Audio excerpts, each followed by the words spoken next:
బాబా మాటలు భక్తులకు అమృత తుల్యమై ఆనందాన్ని పంచేవి. సాయిబాబా ఏది చెప్పినా ఒక అర్థం, పరమార్థం ఉండేది.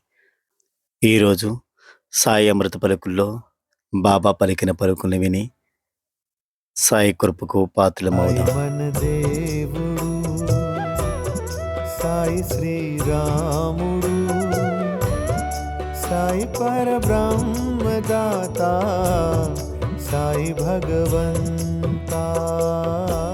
షిరిడీకి చాలా రకాలైన ప్రజలు వస్తారు.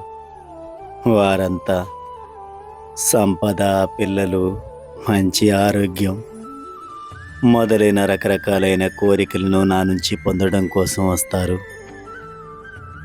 నేను ఎవ్వరినీ నిరాశపరచను. వారి తరపున భగవంతుణ్ణి ప్రార్థిస్తాను.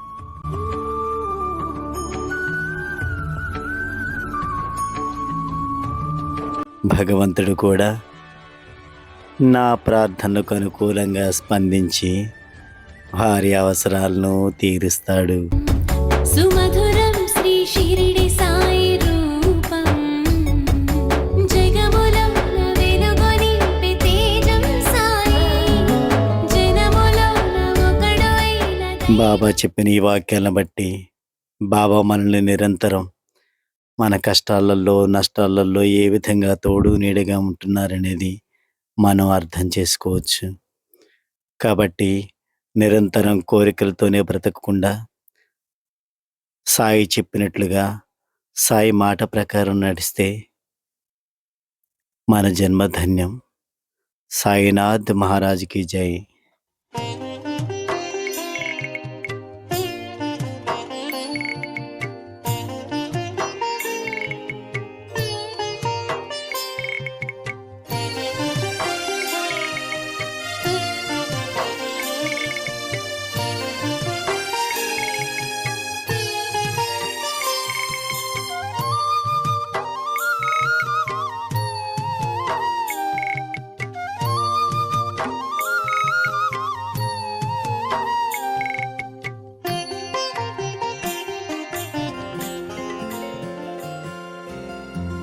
ओम साई श्री साई जय जय साई जय जय साई। ओम साई श्री साई जय जय साई जय जय साई। ओम साई श्री